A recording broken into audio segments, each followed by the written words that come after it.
we're just going to go like mini sermon series, like 4 sermons at a time on a topic. And we're going to talk about happiness. We're going to talk about how we know the Bible's true and accurate. We're going to talk about lots of stuff. We're going to talk about a designer. So it's going to be a good rest of the year. And God has really put some topics on my heart that I feel like we need to hammer out. And I really don't want anybody who comes to FaithWay to be wishy-washy on the foundational, fundamental truth that God has created and designed the universe. It's not by chance that the first verse in the Bible, because all of the foundation for the rest of the Bible is based off it, the first verse of the Bible is, "In the beginning, God created the heavens and the earth." And so we know answers to life's questions. Where do we come from? What are we here for? Who made all this? What's going to happen to it all? We know it all, and it stems from verse 1. In the beginning, God created the heavens and the earth. There's a designer. We live in a world that in our schools and in our culture is pushing God out, and starting with the attack on that verse, right? I mean, can you see that in culture? If we can get rid of God, then we can get rid of the rest of it pretty easy. No need to believe in Jesus and that He died on the cross for our sin if there's no Jesus and there's no sin, because there's no God who makes rules. And I mean, it just all stems from the foundational truth that there is a God and that He created and that He designed. In this series, we're going to do 4 weeks, and I want to go from big to small. And I'm not a scientist, okay? I know a few things about a lot of topics. I'm like really diverse in who I am. I know a few things about a lot of topics, but I don't know a lot about any one topic in life. I just like things. I like to learn about everything. So I know a little bit of science to try and throw in, and then you guys can take it further. And Zach, even Zach being in here, he's going to Michigan Tech, and I know he knows way more science than me, and it intimidates me that he's back there because he's going to be like, "What? I'm going to come up and teach that right." So you come up and show it right, okay? I'm counting on you. Caitlin's not here she does that too. She's so smart. But yeah, let's jump into it. So this is what we're going to do. Week 1, this week, we're going to look at the God who created the heavens, and we're going to go big and look at the universe. Next week, we're going to look at the world around us and nature on the earth. The week after that, we're going to look at people and how we can tell there's a designer because of the creation of people. And the week after that, we're going to go really small, even smaller, and we're going to look at cells and how single cells show that there's a designer. So you guys can do that, right? Does that sound cool? All right, let's do it. All right, here we go. Point 1 on your paper there is that God has revealed Himself in the heavens, and He is designer, that He has designed. And I just want to go through some scriptures with you, okay? And I want to show you just the beauty of all that God has created and how Bible writers focused on that. And you'll see it in the verses instead of me talking. Here we go. Genesis 1, 1 and 2. We did that one, but I'm going to say a little more, so let's go. In the beginning, God created... Go back up. I'm sorry. I'm going to say a little more. In the beginning, God created the heavens and the earth. Now the earth was formless and empty. Darkness was over the surface of the deep, and the Spirit of God was hovering over the waters. A few things that are important here, okay? What did God make everything out of? Nothing. What tools did He use? Just His words. Bare hands. It was a good college try. I know you know the answer. Charlie's cracking me up here. He created out of nothing, and He did use His hands to create Adam out of mud, though. So there you go. He's way past us. He created out of nothing. His words were the tool that He used, right? The idea here in Hebrew, the verse reads tohu valvohu, okay? And it's kind of a play on words. And what it means is wild and waste. And this is what it means. It means that when God created, He looked and there was nothing. Okay? It was wild and it was waste. It was chaos. And out of this chaos, He created order. Out of the chaos, He created order. Now the earth was formless and empty. Darkness was over the surface of the deep, and the Spirit of God was hovering over the waters. And the idea is that it was a mess, and there was just nothing there. There was nothing to use to create with. There was no tools, no hammers to use. And God, out of nothing, out of chaos, creates order and creates something. Okay? And you'll see it as you study science, and hopefully a little bit today, that everybody knows that. Everybody knows that you can't take chaos and randomly have it become ordered. Everybody knows that. And yet that's how we say the universe started, right? That there was chaos and randomly, boom, now there's order. Well, the Bible fills in the gap for us and lets us know that doesn't happen, It takes somebody who's going to take that chaos and make something out of it and order it. And we're taught that in the first couple verses of the Bible. So God created out of nothing. He made order out of chaos. And the world around us proves it. We can see that there's a designer. Let's go through the rest of them here. Psalm 19:1, the heavens declare the glory of God. The skies proclaim the work of his hands. That we can just look up at the sky at night and we can know that there's a God. It's called general revelation. If you want to write down general revelation, we talked about that a few weeks ago too. There's a special revelation that God's given us where he's revealed himself to us in his word, and this is special.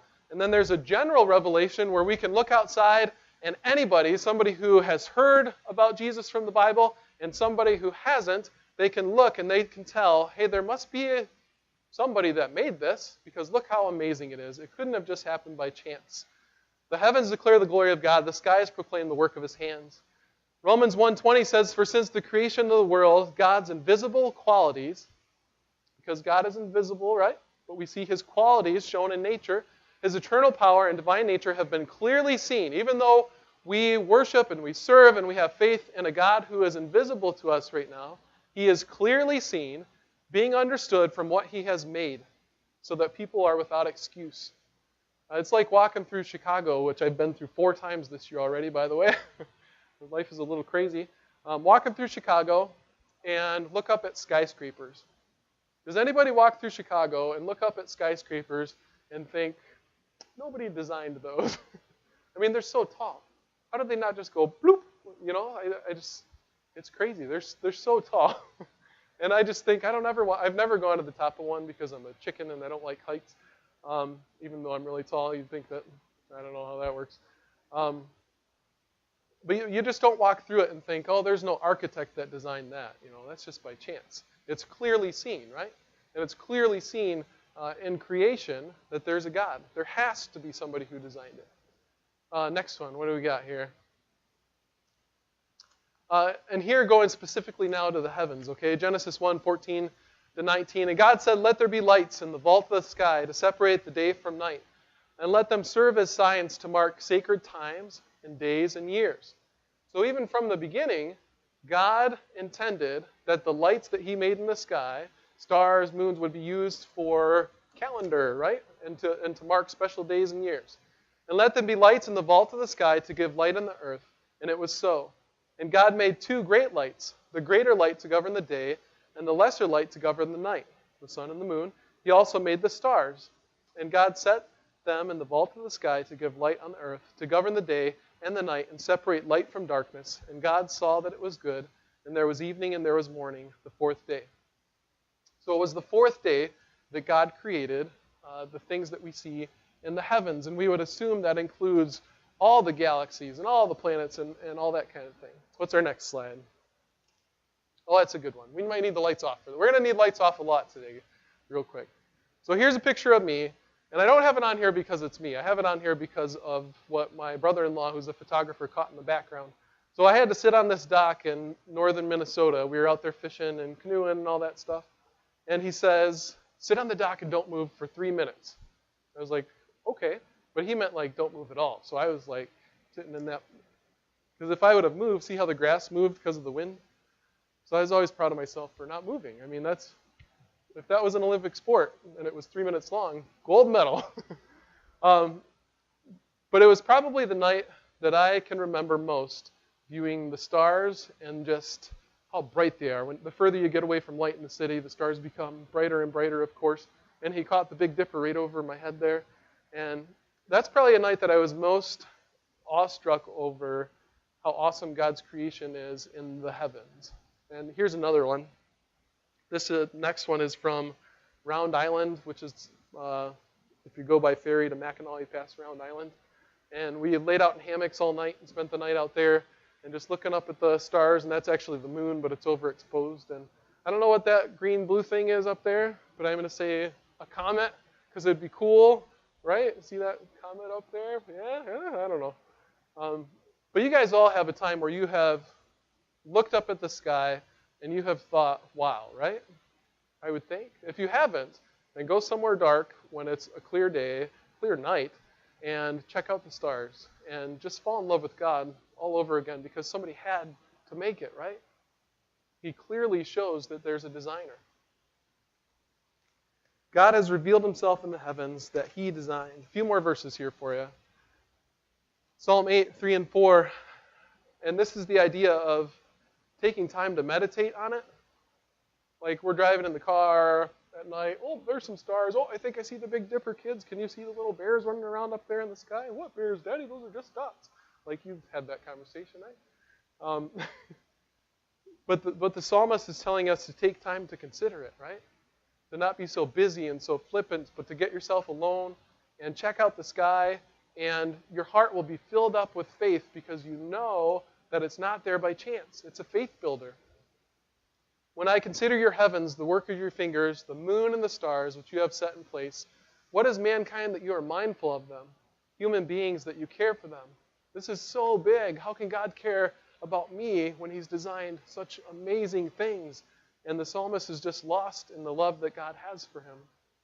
What do we got next there? Isaiah 42:5, thus says God, the Lord who created the heavens and stretched them out. I love this verse because this verse has design written all over it. And it's just the idea that God went to work with his words, but Isaiah is painting a picture that God painted a picture. So he's saying it was like God took the sky and the heavens, right? And it was like a scroll, and he unrolled it, and he stretched it out, and then he started painting the stars in. Isn't that cool? So cool. I love that picture. In fact, it made me think of this picture. You guys all know this, right? What's this called? Starry Night, and it's by Van Gogh. And I just watched a documentary on Van Gogh, and in Europe they call him Van Gogh. Who knew? So if you go to Europe, say golf instead of go. I can't get out of the habit, though. So this is a beautiful picture. We can get into a lot of stuff about the history of Van Gogh and all that stuff, but that doesn't really matter too much. But here's the point I want to make, okay? Van Gogh died really young. He was in his 30s. He moved out of Paris, and he moved to a town in the south so he could be alone, and he could just paint. And so he produced all sorts of artwork, okay? During Van Gogh's lifetime, he sold one piece of art. Isn't that crazy? Sold one piece of art in his lifetime. And now you have his self-portrait. You have this. You have, in Chicago, they have Haystacks, his famous painting, in the museum there. And he produced all this art, and then he died. And he left all that art to his brother. And his brother, 2 years later, died. And so now you have all of this art, and it's not famous yet, right? He's only sold one painting. And his sister-in-law actually takes it, and to produce for Van Gogh a legacy, she's the one who markets his art, and it becomes famous because of her. And so she produces it. But the question became, how do we know this is really a Van Gogh? Like, how do we tell? So she's pulling out these paintings, and they're getting famous now, and so people are like, well, we've never seen any of these paintings. We've only seen one that he actually painted from, his lifetime, the only one that was sold. So how do we know these are his? And so what you do to tell if a painting is an original from an artist is you start to look at it close. And you start to decide by composition. Is this painting placed the same way his other paintings are that we know are his? Like, is the church like in the spot where he really would have put it? Or did Van Gogh paint in a way where it would have been in the middle of the painting? And so you look at composition and you look at style. Van Gogh was very famous for long, broad brush strokes. So he wasn't painting like this. He was painting like this when he painted. And so that was a way that you could tell that it was a Van Gogh. He was known for using a lot of paint. And if you see one of his paintings in a museum, you'll see gobs of paint on the canvas. And actually other artists of the day that he was trained with would say it was like he forgot the palette and mixing it around and all that kind of stuff. It was like he just took the painting and went with the, wait, that wasn't a good one. That was better. And went right from the tube. They said he painted straight from the tube, and he just squeezed it out and started going for it. And so that would be a way that you could tell it was a Van Gogh. If you were looking at one and there wasn't some gobs of paint somewhere, they'd be like, oh, this is a fake. It's not his. And then, of course, there's always a signature. And Vincent Van Gogh, usually people sign their last name. He always signed his first name, and he signed it just like this. And so you could look at it, and you could say, yep, that's his signature. And so they could identify that. Now this painting, go back one more time. This painting would pass all the tests. It's the right composition. It's the right style. There's some gobs of paint on it. It's broad, sweeping strokes. And then we go down to the next slide again, and we see that his signature's there, and it's the correct signature. And so we would say that this is a Van Gogh painting, right? And so it sold for millions of dollars, and it's still worth millions of dollars today. And nobody has any question about it, right? We know that there's somebody who painted this. They identified the painter as Vincent Van Gogh, and the painting is worth that much because of whose it is. And we can, people all over the world, nobody debates it. But then we go outside and we look at the world around us, right? And we're like, oh, this happened by chance. I mean, isn't that ridiculous? So we could say, oh, this painting, Vincent Van Gogh, but we go look at the world around us and we say, no artist. I mean, he was only painting what he saw of the greater painting, right? He was painting stars. God made the stars. Vincent Van Gogh gets credit that this is his, and God's credit for what he painted is just stripped away. And it's so easy for us to look at each other and to look at the world around us and to look up at the stars and know this couldn't have happened by chance. God has designed, God has created the heavens, and and I want to show you each week little ways that we can see his signature on it. That we can look at a single cell, that we can look at a person, that we can look at the heavens and see God's signature right there, and we can know, yep, that was created by him. Because in the same way that you can tell Van Gogh's style and the things he did, God has done the same thing. Do you know that there are like mathematical equations behind everything that's been created, and they're the same ones? It shows that a designer created everything, right? And I'm trying to get Caitlin to talk about that next week because she's a math genius person. So we'll see if I can get her to. All right, what do we got next? Okay, here we go. So that was point one. God has revealed himself in the heavens that he designed. And I know in large part I'm preaching to the choir. I know that. I know that the majority view in this room is God did create. I'm not thinking that all of you are against that, okay? But I also know that faith is built by truth. And so the more of this truth that we get in us, it's built. I know that there are probably somebody in here who's questioning and needs this. And I know that you guys all know somebody and will be in contact with somebody in the future who needs to know this as well. And so while I'm not trying to give you a huge science thing that you can take to the bank and debate with people from Michigan University or whatever, I want you to be affirmed in your faith, and I want you to have some good ground to stand on, and then you can take it further if you want to, in understanding it more and more. So here's one of the things that shows that there's a designer in the heavens and in everything that God has made, okay? And I called it on your paper, the laws of the heavens point to a designer. And this is where it's going to get tough, because I'm not a scientist. But here we go. We're doing it, because God told me to do it. I was praying about it. I was like, God, I don't want to do this part. And he was like, no, you should do this part. So we're going to do it. So Job 38. Job 38, if you want a passage about creation, it was in the song Indescribable. Storehouses of snow and all these phrases like this. You should read Job 38. It's a beautiful passage. You should read it while you're outside somewhere looking at creation. Read it in summer and in winter, please. Job 38 talks about the creation of stars. And God is saying, look how in control I am, Job. I made all this stuff. Did you do this? And the answer, of course, is no. Can you, Job, bind the chains of Pleiades? That's the name of a constellation. Can you loosen Orion's belt? Can you bring forth the constellations in their season, or lead out the bear with its cubs? You know, I always thought God made the stars, and then thousands of years later, people were sitting around their campfire and they looked up at them, And they were like, if you connect those dots, it looks like a bear. And it was random. But I don't think that's true. I think God made the constellations on purpose, and he even has them named. This is God talking. We know where Orion's belt is, right? Most of us can find that. If you can't, then look it up online how to find it. You can look in the sky and see Orion's belt. God had already named and put that there for that reason.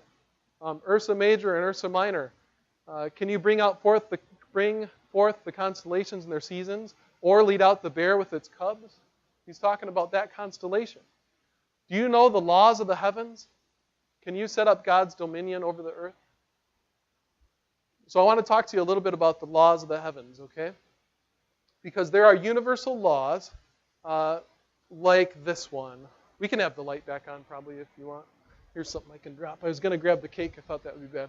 So this shows what? What law is this showing? Yes. Marcello, you're too smart for me. I'm sure Marcello's right too, but I can't even be like, yes, it is showing density. But I was going for gravity. Yeah, we know that there's a law that there is gravity, right? That what goes up must come down. Universal law. That's probably all we need to do to prove this point. Because if there's a law, that means that there is a law maker, right? The Constitution, the Bill of Rights, all of that stuff didn't write itself. We look at those laws and we say, there's a lawmaker. Somebody wrote those down. What goes up must come down. There's a law. All right, here's some more laws. Laws that are true throughout the universe, okay? One of them is Newton's third law of physics, that every action has an equal and opposite reaction. Have you guys heard that before? Remember that from school? Yeah. Here's how we'll demonstrate that, okay? I have a video for you because I couldn't get a bowling ball and a chain in here quick enough. But I did this experiment in school. My dad was a teacher, and one of his friends was also a teacher at my school, and we did this bowling ball. Let's do bowling ball experiment. Can we hit the lights again? Thanks, man. So every action has an equal and opposite reaction. Up there, so if anything, it's going to lose a little bit. The thing that's really tough to do is do it with your eyes closed. So that's a bowling ball. It's not like something light. So the point at which you drop it from, it will come back to that point. That's a law of creation.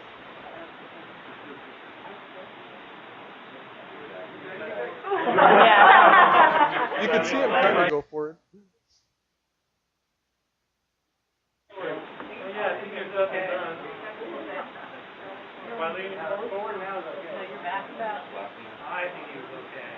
All right. They're fooling you.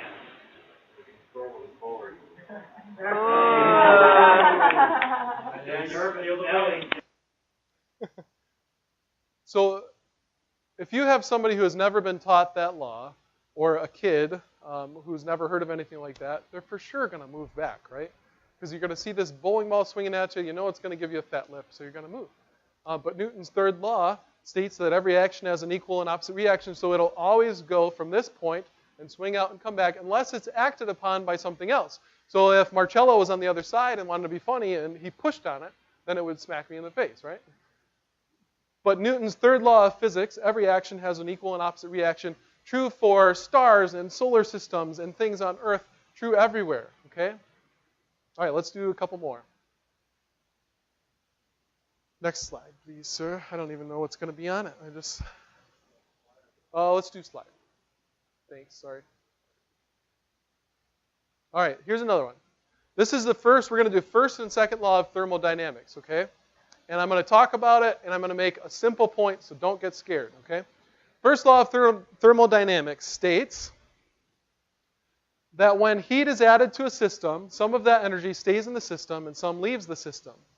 The energy that leaves does work on the area around it. Energy that stays in the system creates an increase in the internal energy of the system. In English, you have a pot of water at room temperature.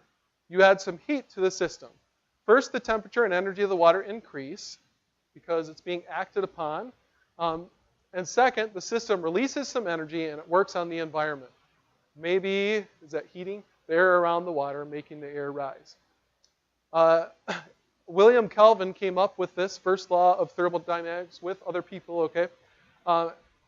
And he says that energy, and this is something that all scientists believe, okay? Nobody is questioning, in the scientific realm, the first law of thermodynamics. And this is my point. People who are teaching evolution, people who are teaching the Big Bang, they don't question this. But this law proves that energy isn't created or destroyed, but remains constant, changing from one form to another. That people don't create energy, we only transfer it. And so the question is asked, well, where did energy come from in the first place? The question of origins. Does that make sense? People, scientists, don't create energy. Let me say it one more time. They don't create energy, they transfer it. Energy is transferred. It had to come from somewhere. Energy isn't created or destroyed, but remains constant, changing from one form to another. And this is where we get the famous E equals mc squared, the law of conservation of mass and energy. And point being here, that somebody had to create energy in the first place. Okay? It had to come from somewhere. All right, the next one is this. Second law of thermodynamics. I got bored reading it, so I was like, I'm just going to skip to the English part. In English, that first part of the law says no reaction is 100% efficient, because something is always lost. Some amount of energy in a reaction is always lost to heat. Like when you boil something, the water gets hot, but you also lose steam. Also, a system cannot convert all of its energy to working energy. The second part of the law is more obvious. A cold body can't heat up a warm body. There's a law. It's true for everywhere in the universe, okay? It shows that there is a law maker. If I'm freezing and Ben is freezing and I go hug him, he's not going to warm up, right? It's just not how it works. A cold body can't heat up a warm body. Heat naturally wants to flow from warmer to cooler areas. And this is what this shows, okay? That tendency is towards disorder in the universe. Organization, if left alone, becomes disorganization. And it points to the fact that there has to be somebody who orders things. That when things are left alone, they tend to go towards disorder. Does anybody see that in their house? When things are left alone, they tend to go to disorder. So some of you got lost in that. That's okay. I'm lost in it too. Point is, one, energy and everything had to come from somewhere, and even the scientists know that. Okay? They can't explain where everything came from, and they have theories of evolution and theories with the Big Bang, but they also know that these are true. So scientists are even going against themselves when they try and prove that there is no God. So we have everything had to come from somewhere, and things tend to go towards disorder. Remember Genesis 1 and 2? When we talked about that, we talked about it was tohu velvohu, wild and waste, chaos, and who brought order to it with their words? Who brought order to the chaos in the beginning with their words? God, right? Okay. All right, let's do the next slide here. What do we got going on? All right, so let's go to the next one. Let's just keep rolling, and we'll get this stuff in. I had a video. I'm going to skip the Newton's conservation of energy video. We could not do that one. Sorry. Big Bang on trial. I want to be pretty positive with this series. I don't just want to go attacking everybody. I want to show you that there's a designer. But in each thing, I want to show you that something that's prevalent in our society and why the fact that there's a designer proves that it's not true, okay? So this week, it's the Big Bang we're going to pick on a little bit because we're talking about the heavens. We're talking about the beauty of the stars. Psalm says to contemplate that and just be in awe of how much God loves us when He created all of this. So the Big Bang on trial. First thing I found out about the Big Bang as I studied it was that there's still 50 different theories on it. Okay? So the scientists who have it nailed, and they're telling us that it's truth, and they usually don't say theory, by the way. They usually say, this is what happened, this is a fact. That there's still 50 different theories on what they consider the Big Bang to be. The second one is, can an explosion produce order? Anybody strap fireworks to anything when they were a kid or an adult? So when you, okay, let's just say I took a G.I. Joe guy one time and put a bunch of firecrackers on it and blew it up. Did it create order or disorder? Disorder, obviously. What if I were to take a G.I. Joe guy and I injected into it oxygen and nitrogen and carbon I don't even know what makes up a human, and all the things that make up a human, all of the parts of matter, everything in the right environment for us to grow in and all that kind of stuff. And I eject it into the G.I. Joe guy, so there's all these life-giving qualities in it. And I strap dynamite to it, and I throw it, and it blows up. Is it going to create a person? No, it's going to create disorder. An explosion can't produce order. It just doesn't. I had a bag here, and I was going to make, here it is. Ben wants to do this, right? All right, I have the numbers 1 through 10 in here, and they are in order. So I'm even giving the Big Bang a head start. You want to blow that up and pop it really big in front of everybody? Okay, blow some luck into it because you're Irish. I don't know if you're Irish. Yeah, do whatever you need to. And then I don't. I just need, in front of everybody though. You got to pop. Okay, but before you pop it, the numbers 1 through 10, all written out on different pieces of paper, are they going to come out in the correct order 1 through 10? No. Okay, pop it and let's check. Let's just make sure. Now rip it open and it blew up now. Sprinkle it on the ground. I thought it'd be a bigger bang than that. Boom! Yeah, obviously not. So here's an 8, here's a 2, here's a 3, here's a 7. And on this side we have 4 and 5 and 1. Yeah, anyways. All of that just to show that explosions don't create order. So mark that one off on your Big Bang -o-meter there, okay? And then another obvious thing, what was before the Big Bang?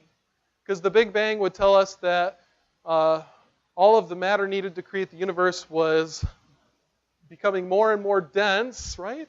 Yes, you said that earlier, density, I understand it a little bit. And squeezing more and more and more into a little ball, right? And just getting packed and packed and packed until it couldn't take it anymore. And by the way, to create density, don't you need gravity pushing it in?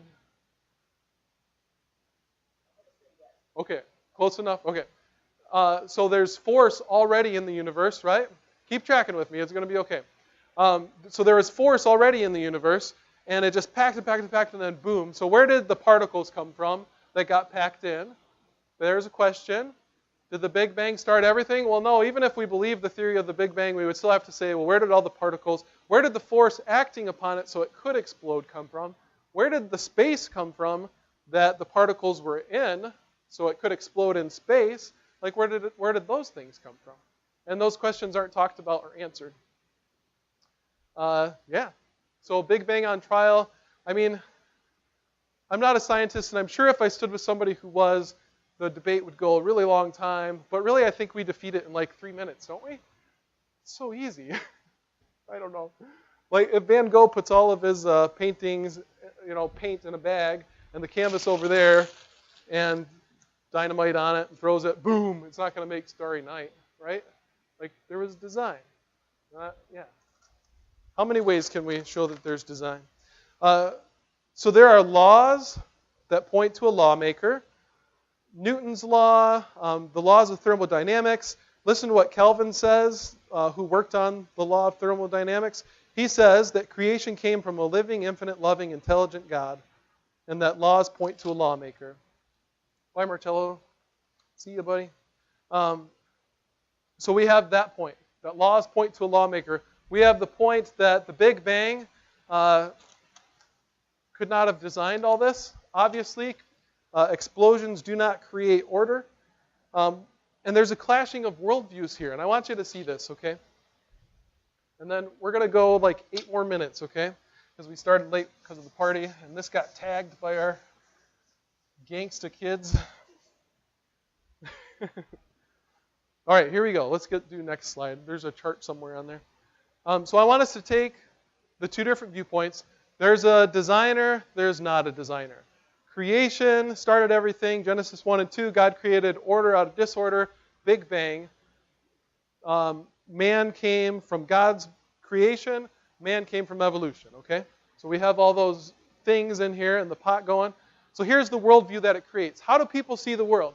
If I believe there's a creator, then I see the world this way. I base my view of the world on the Bible.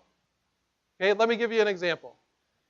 Here's a common statement that's made. People are basically good. I've heard that from people my whole life. It's in movies. It's plugged in there in Hollywood. People are basically good. Secondhand Lions. Anybody seen that one? There's lots of swearing in that. You guys shouldn't have watched that one. Secondhand Lions, he gives what every boy needs to know to be a man speech, right? And in that speech, he tells them at the beginning, people are basically good. And that's something that on this side we believe. But on this side, we don't believe that because we have a biblical worldview. The Bible tells us people are sinful and that all of them have fallen into sin and that people are basically bad. And they're in need of a Savior, right? So there's clashing worldviews. The creationist side would say that there's a creator. And here's a creationist worldview, okay? Here's the earth. Here's America, Europe, Africa, Greenland, Iceland, because I want to go there someday. More like that.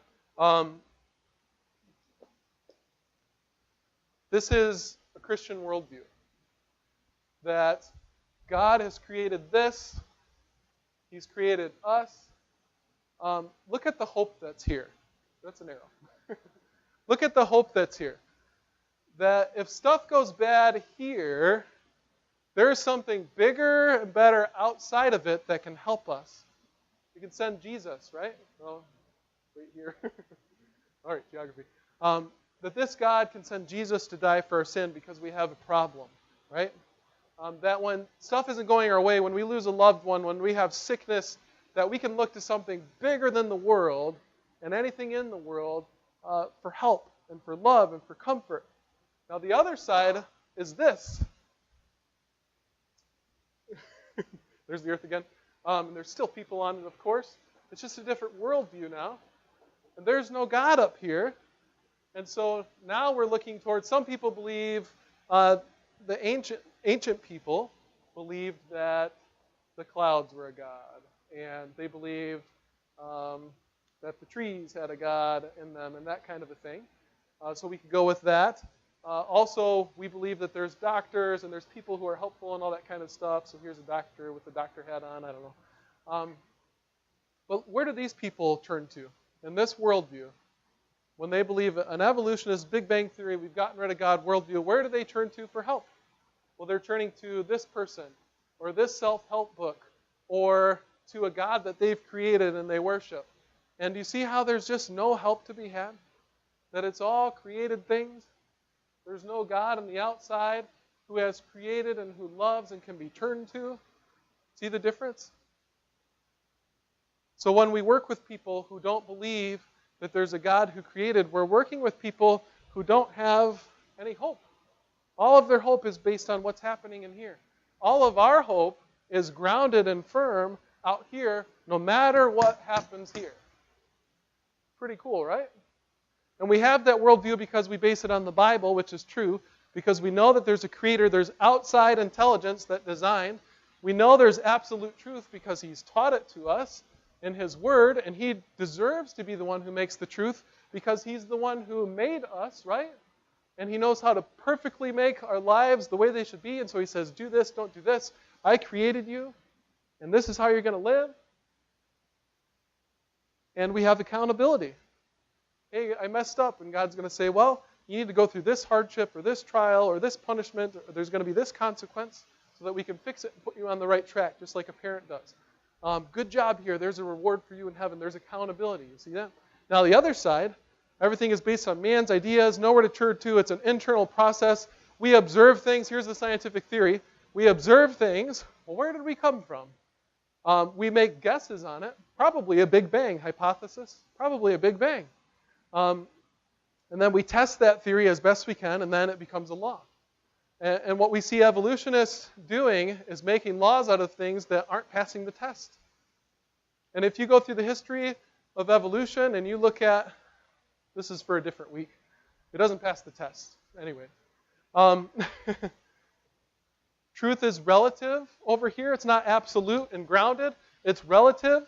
So this person might think it's wrong to lie and to do these things, but this person on this side of the earth has decided, you know what, for me, it's not a big deal. It doesn't really affect my life. It doesn't really make me sad when I do that thing. Not wrong. Okay? Christians even do this sometimes. Take abortion, for example. Absolute truth, abortion's wrong, right? We're not going to murder a baby. It's wrong. Okay? We know that because we have a Christian worldview based on the Bible, based on a creator who has made absolute truth, and we are accountable to him if we do that. Well, on this side, we don't have those things. We have man's ideas, and so we say, well, it's not really a baby because it's still inside the mommy's tummy. So it's okay if we get rid of it. And then we have Christians who look through that kind of worldview. Well, abortion's wrong, except in cases of rape and incest. We're still over here, right? Wouldn't absolute truth tell us that murdering an innocent child doesn't make up for a rape or an incest? Or the sadness and hardship that it would, of course, cause the mom who had that child in that whole situation. We understand that there's pain in a fallen world, but we also look at it through absolute truth. And we know that it's not right. So Christians will sometimes do the same thing. Truth is relative to my situation. Abortion's wrong unless this happened to me and now it's okay. Well, not if we stand on absolute truth, correct? And we're accountable to man on this worldview. If there's no God, we're accountable to man. So what does man think? Well, society is slipping down the toilet. Have you noticed? And the morals are going down and down and down. And so more things are more and more permissive, more permissive, more permissive. And if we don't agree with them, we're seen as intolerant. And that whole viewpoint is just being shoved on us and is normal in the world because we've gotten rid of God. We've said there's been a big bang, boom, and that's how people came about. And you know what? Christianity fought it pretty well in the beginning. I mean, Christianity held out strong as a good viewpoint, but it's been 150 years since Darwin's been pushing all of his thing, and Big Bang has been coming, and people's minds are falling more and more into this. Before 150 years ago, people didn't really think like this. It's pretty new. God has been dethroned, right, in people's hearts. All right, a little bit farther. I lied. It's been 8 minutes. We're going to keep going. You guys got nothing better to do today, right? You guys can go whenever you need to. You're okay. You have something better to do today. They got a big party coming. All right, one more thing. Final point. And this is the last thing. I want you to know that the heavens are beautiful and that God has created the cosmos and it's just amazing. And I want the point here to be that it was designed for you. Okay? That it's not just that he did that and we're proving there's a designer, but I want you to take the relational aspect of it and say to yourself, wow, God did that for me. So I'm going to go as quick as I can. And I want you to fall in love with God. And I want you to say, wow, I contemplated the heavens. And who is God that he would even be mindful of me? And here we go. I think I have it all on slides. So that's a nice picture. Take a peek at that. Here we go. Let's keep going. God designing for you, okay, as you contemplate the heavens. The earth, its size is perfect. The earth's size and corresponding gravity holds a thin layer of mostly nitrogen and oxygen gases, only extending about 50 miles above the Earth's surface. If Earth were smaller, an atmosphere would be impossible, like the planet Mercury. If Earth were larger, its atmosphere would contain free hydrogen, like Jupiter. Earth is the only known planet equipped with an atmosphere of the right mixture of gases to sustain plant, animal, and human life. It's the perfect size for us. If it was this big, we wouldn't exist. If it was this big, we wouldn't exist. If it was this big, we wouldn't exist. I'll do this other part in a second. Okay, keep going. The Earth is located, and you saw that solar system. The Earth is located the right distance from the sun, okay? So here's the sun. Mavenshnup, that's how I remember the planets. It's from Saved by the Bell. Anybody? Screech remembered the planets in order because of Mavenshnup? Anyways, all right, so Mercury, Venus, Earth, Mars. The Earth is located the right distance from the sun. Consider the temperature swings we encounter, roughly negative 30 degrees to 120 degrees. If the Earth were any farther away from the sun, we would all freeze. Too cold out here. If it were any closer, too hot, makes sense. The Earth remains this perfect distance from the sun while it rotates around the sun at a speed of nearly 67,000 miles per hour, which we're going right now. It is also rotating on its axis. So not only is Earth spinning around the sun correctly to create life perfectly, but we're tipped just the right amount so that we spin like, oh, I have one. Go next slide. Yeah, that's a great, all right. We're tipped perfectly on our axis so we get just the right amount of sun at just the right amount of time so we can have just the right season so we can have life just the way it's supposed to be. If we were off even a degree either way, it would, I don't know how many degrees, but it would mess up life on Earth. It's perfectly designed for us. Next slide. Next, consider our moon, which is like the sun. It's critical to supporting life on Earth. The moon's gravitational pull on the Earth stabilizes the tilt in the Earth's axis. Without the moon, we wouldn't be tilted the right way. If this axis were not stable but varied, the result would be that over time, the North Pole would migrate down to the equator, and there would be tremendous changes in climate around the Earth. Areas that were once fertile would become either too cold or too hot for crops. As a result, life would be confined to small, compact niches, and a large diversity of life probably would not exist. In fact, without the moon, intelligent life might not exist at all. Mars has 2 moons, but they are too small to stabilize its rotation. And thus, Mars' axis of rotation varies. Mars tips back and forth, and therefore cannot support life because its moon doesn't keep it perfectly aligned. Our moon is relatively large compared to the size of the Earth. Other planets have smaller moons, and they do not coordinate the tilt of the planet like it's supposed to, but Earth does. Point made, right? What do we got next down there? And our moon is the perfect size and distance from the Earth for its gravitational pull. The moon creates important ocean tides and movement, so ocean waters do not stagnate, and yet it restrains our massive oceans from spilling over and across the continents. If God did not put the moon right where it was, people in the Bahamas would have the North Pole there soon. Wouldn't that? I mean, whoa, what's going on? Yeah, that would kind of change culture and the world, wouldn't it?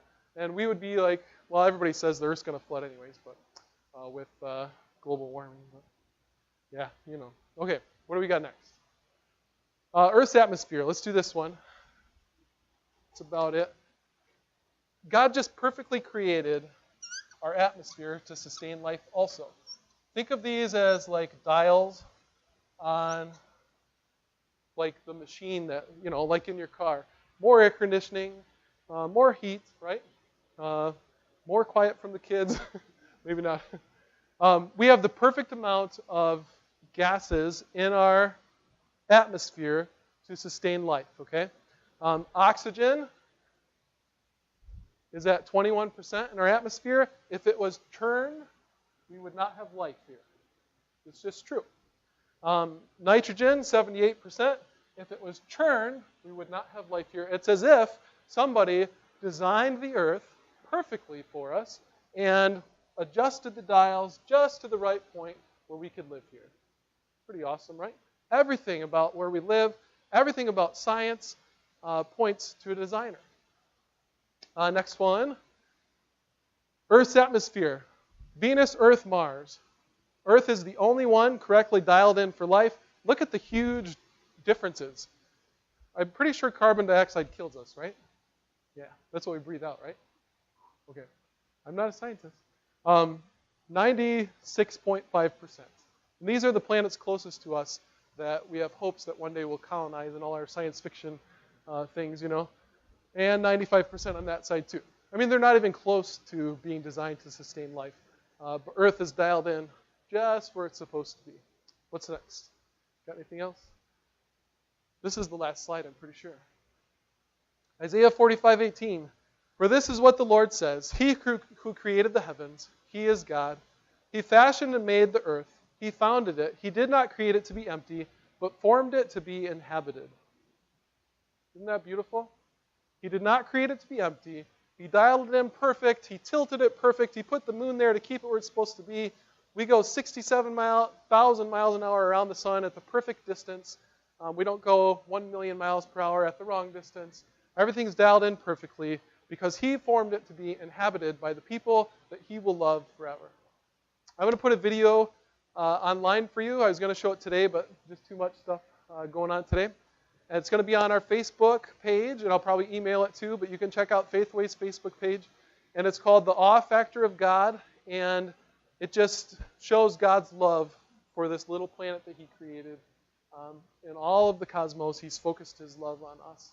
So I hope that through this you've seen just little bits and pieces. I know we're not presenting something like we're at a museum and it's perfect, but I hope you've seen little bits and pieces of truth that there has to be a designer. You see that from the heavens, that there has to be a designer? I hope we saw that today. So, all right, let's pray.